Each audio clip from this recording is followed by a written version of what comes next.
पंखा बंद कर देंगे।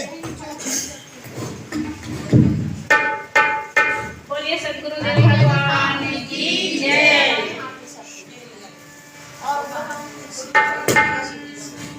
अनंत संसार समुद्र तारा नौकायिताभ्यां गुरुभक्तिदाभ्यां वैराग्य सम्राज्ञता पूजनाभ्यां नमो नमः श्री गुरुपादुकाभ्यां नमो नमः श्री गुरुपादुकाभ्यां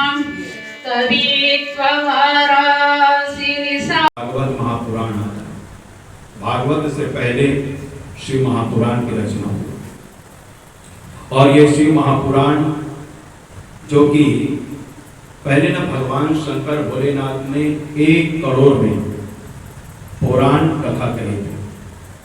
1 करोड़ श्लोक में ध्यान दें, लेकिन 1 करोड़ संख्या जो है इतना विस्तार वाले थे। तो जब 28वां द्वापर जब हुआ और 28वां द्वापर युग में भगवान वेदव्यास ने इसको जो है ना 1 करोड़ श्लोक को 4 लाख में 18 पुराण को समाहित किया। 4 लाख और ये 4 लाख में ये 18 पुराण है ना, तो कौन से लिंग पुराण से, ब्रह्मवर्त पुराण से, गरुड़ पुराण से, मत्स्य पुराण से, कूर्म पुराण से, ये कौन कौन से श्लोक कहां पर फिट होगा, वो ऐसे व्यास जी ने चुन चुन करके सब एक पुराण में रखे। शिव महापुराण की बात जिसकी कथा चल रही है, ये शिव महापुराण में और जो श्लोक है वो 24,000 श्लोक है। कितना है? ज्यादा। ये शिव महापुराण में 24,000 श्लोक है, 24,000 श्लोक। और इसमें संहिता यानी कि ये कह लो अध्याय, अंग्रेजी में कह सकते हैं इसको चैप्टर कह सकते हैं। 7 इसमें चैप्टर है, 7 चैप्टर और 464 इसमें टोटल अध्यायों की संख्या है शिव महापुराण। भागवत पुराण में कितने बार आपने श्रवण किए हैं, कितने बार हमने बताए हैं। श्रीमद् भागवत महापुराण में कितने श्लोक हैं? कितने? बहुत बढ़िया। कितना? 18,000 श्लोक। ये 2 पुराण ज्यादा चलता है, शिव महापुराण और भागवत महापुराण। तो भागवत महापुराण में 18,000 श्लोक है, 335 इसमें अध्याय और 12 स्कंद है। 3 चीजों से युक्त वहां है भागवत पुराण में और 3 चीज से ये है। ये 7 है, इसमें संहिता है। जैसे ही आप शिव पुराण के पत्ता पलटेंगे, पन्ना उलटेंगे, तो आपको मिलेगा सबसे पहला वो है विद्वेश्वर संहिता। विद्वेश्वर संहिता मतलब बहुत ही ज्ञान की बातें, बहुत ही शिक्षाप्रद बातें शिव तत्व के बारे में। और इस विद्वेश्वर संहिता में 5 उसमें खंड है, 5 इसमें हिस्सा है। देखो शिव महापुराण का एक कलेवर का दिग्दर्शन करा रहा हूं। आप जब कभी भी घर में आप खरीद करके शिव महापुराण लावे या पढ़े तो याद रखना इस महाराज सृष्टि का जो सृजन कैसे हुआ है वो अलग ढंग से बतलाया गया है। तो ये जो सृष्टि जो आप देखते हैं, नदी नाले, जीव जंतु, प्राणी, पहाड़ पर्वत, 84 लाख योनि इत्यादि, इसका सृजन, उत्पत्ति, पैदा जन्मा कैसे हुआ? तो सबसे पहले आपको सृष्टि खंड मिलेगा। कोशिश करेंगे उतना ज्यादा लंबा तो प्रवचन करना नहीं है, कथा नहीं करना है। विष्णु ने ब्रह्मा जी ने कहा आपने हमको ब्रह्मानी हवाले कर दिए, भगवान विष्णु ने कहा आपने हमको लक्ष्मी हवाले कर दिए, और भगवान आप तो बिल्कुल अकेले ही रह गए, एलोन है। तो इससे हमसे देखा नहीं जाता, इसलिए आपकी भी शक्ति होनी चाहिए। तो सभी देवताओं के मन को रखने के लिए भगवान शंकर ने फिर क्या किया? दक्ष की पुत्री दक्ष को प्रार्थना किए। तो दक्ष ने माँ भवानी की स्तुति प्रार्थना किए। तो जगदम्बा जो है ना उसके यहाँ पुत्री बन करके जन्मने के लिए राजी हुई, तैयार हुई, और वो बन के आई क्या? सती कुमारी। सती कुमारी। अब सती कुमारी जब बन करके आई तो भगवान, आगे कथा में सुनेंगे, ये तो अभी मैं ये शिव महापुराण के कलेवर को बता रहा हूँ। तो सती के साथ में विवाह। तो दूसरा है सती खंड, फिर तीसरा है, और यही सती जो है अपने पिता के यहाँ फंक्शन में गई, कार्यक्रम में गई। कोई एक मातृ शक्ति है जिसके गर्भ से हम निकले, भवानी वो है, वो भवानी। तो पार्वती खंड, और पार्वती खंड के बाद में आया दूसरा क्या है? कुमार खंड। कुमार खंड मतलब पार्वती का बड़ा बेटा होगा। बड़ा बेटा कौन सा होगा? कार्तिकेय। कार्तिकेय उसका नाम कुमार स्वामी। कुमार स्वामी मतलब वो जीवन भर कुमार ही रहा, कुमार ही रहा, कुमार। तो ये कुमार खंड है, और कुमार खंड के बाद में आया युद्ध खंड। और यही जो कार्तिकेय जो है एक दैत्य राक्षस था, जो कि पूरा समाज में पूरा आतताई करके फैला करके रखा था, पूरा समाज में अशांति फैला करके रखा था। इसलिए उसके वध के लिए, उसके मरण के लिए, देखो भगवान शंकर भी है, भगवान विष्णु भी है, ब्रह्मा जी भी है, और ब्रह्मा जी ने वरदान दिया हुआ है, वरदान ब्रह्मा जी भी मार नहीं सकता, विष्णु भी मार नहीं सकते, और भगवान शंकर के सुख था। तारकासुर के साथ में युद्ध हुआ कार्तिकेय का, कार्तिकेय स्वामी का। तो ये 5 खंड हो गए।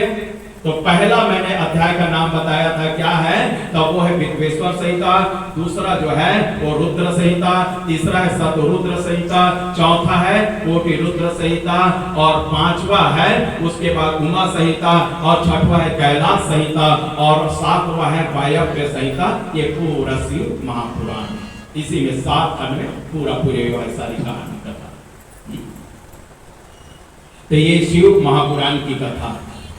तो आए बड़े प्रेम से, हल्का सा कल हमने छोड़ दिए थे, और महात्मा की थोड़ी सी कथा, जैसे भागवत की भी महात्मा कथा कई बार आपने श्रवण किया, कौन से ज्ञान वैराग्य भक्ति का, और साथ ही साथ में धुंधकारी की जो है ना उसकी कथा जो है आपने श्रवण की हुई, धुंधकारी आत्मदेव की। तो वैसे ही शिव महापुराण में एक छोटा सा अभ्यास जीवे, इसका तो पुराण के अंतर्गत 7 अध्याय को ये शिव महापुराण में समाहित किया हुआ सबसे पहले। तो उस कथा को संक्षिप्त में देखेंगे, और उसके बाद में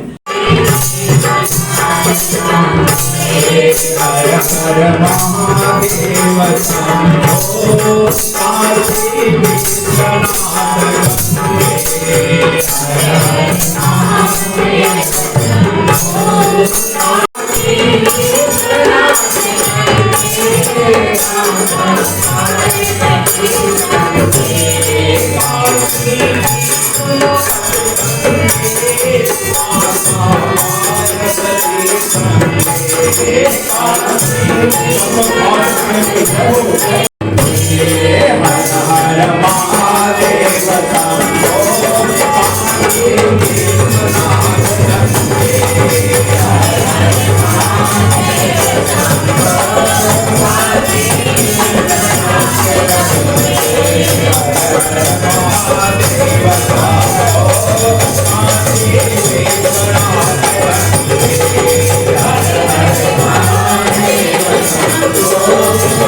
Thank you.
पार्वती पतये हर हर महादेव।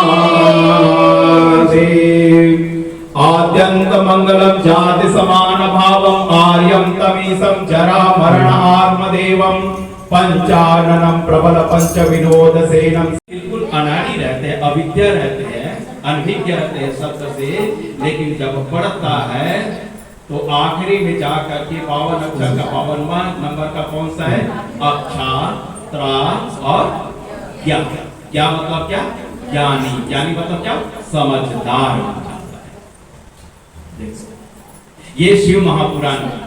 शिव बाबा भोलेनाथ इतनी कृपा करते, इतनी दया करते हैं। शिव तत्व क्या जैसे नहीं है आमिष भोजन, तो ऐसे वो जो भोजन करने लग गया और वो गलत संगत के वजह से बड़े अजीब से हुई। और देखो उसका क्या हो गया, सुंदर उसकी पत्नी थी, अब उसने गलत संगत की वजह से अपने पत्नी को भी छोड़ दी।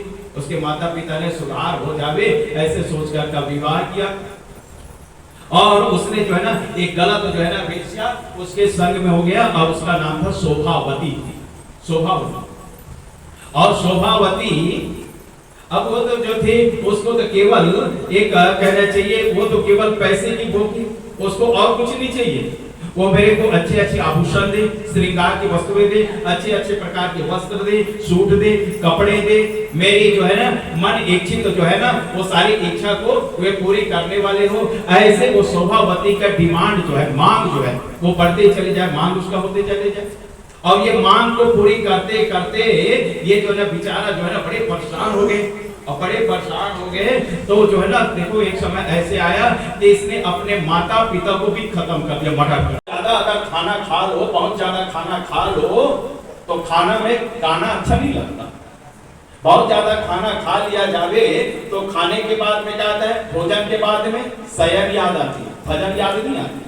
थोड़ा विश्राम हो जाए, थोड़ा से क्या अजगर जैसे इधर उधर पेट को थोड़ा कर लिया जाए, थोड़ा सेट कर लिया जाए, फिर कथा में बैठे आनंद।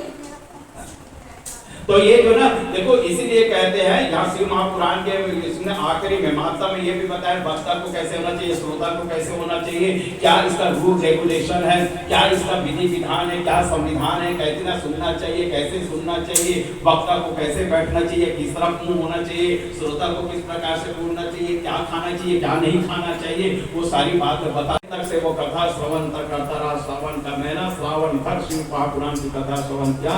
और एक समय ऐसा आया कि उसका शरीर चोला छूट गया, उसका शरीर छूट गया। माताओं सज्जनों, अब जब शरीर छूट गया तो शरीर को लेने के लिए मुद्दल लेकर के, हथकड़ी लेकर के, जंजीर लेकर के कौन पहुंचता है, किसका डिपार्टमेंट है, घसीट करके ले जाना है। भगवान शंकर का ही चेला है, उसका नाम क्या है? यमराज। अब यमराज के उसका दूध 2-4 दूध और उसका 2-4 दूध रहता है ना, यमराज के दूध वो एकदम सफारी सूट में नहीं रहता, टाइट पैंट का कोट में नहीं होता। हाँ, कभी फोटो देखा रहता है तो कैसे रहता, बड़ा पीछे तरह के भयंकर भयंकर मूंछ रहता है और बड़े भट्टे कट्टे रहते हैं, काले कलोटे, एकदम से देखे तो आदमी डर जावे। हाँ?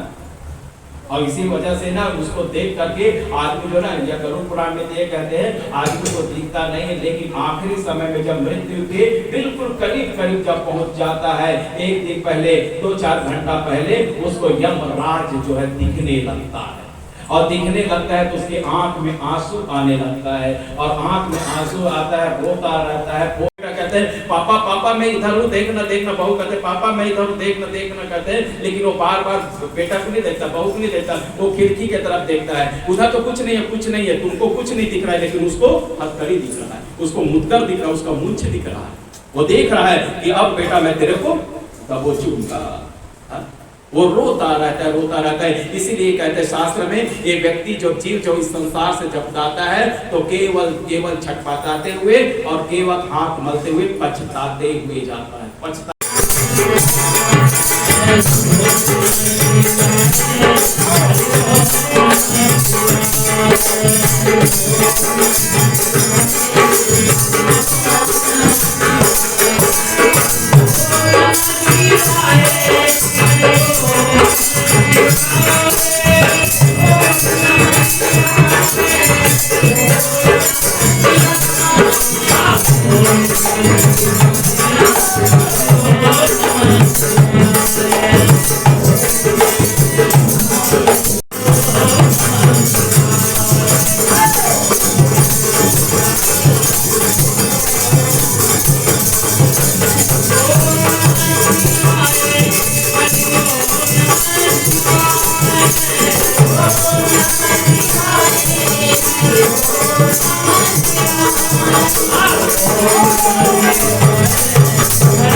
आज के यजमान थे सुनीता वर्मा मैडम, जो है ये लेट में आई, इस वजह से अभी ये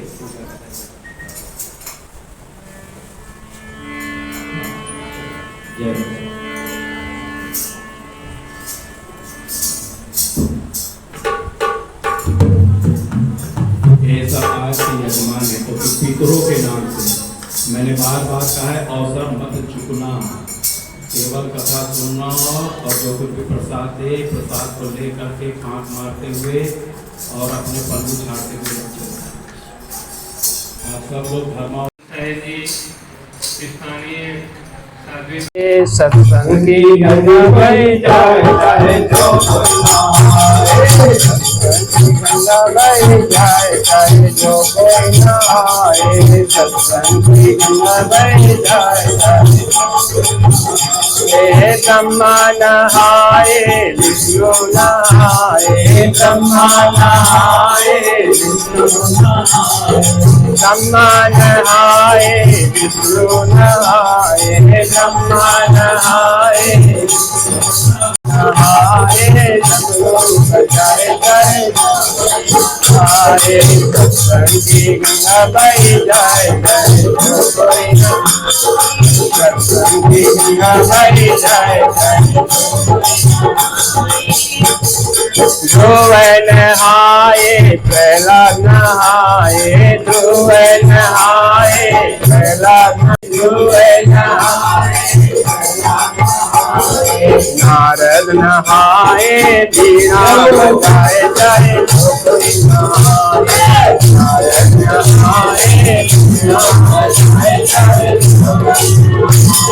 नारद नहाए बीना बजाए जाए, नारद नहाए गणिका गीत अजामिल नहाए, गणिका गीत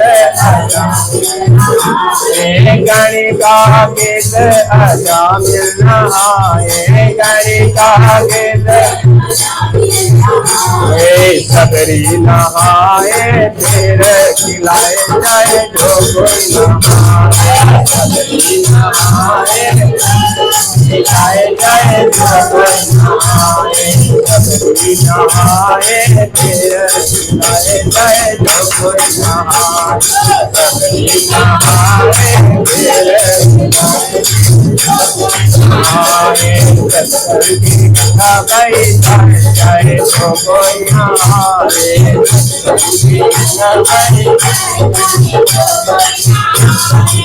बोले की जय।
श्राद्ध पक्ष पितृ पक्ष चल रहा है।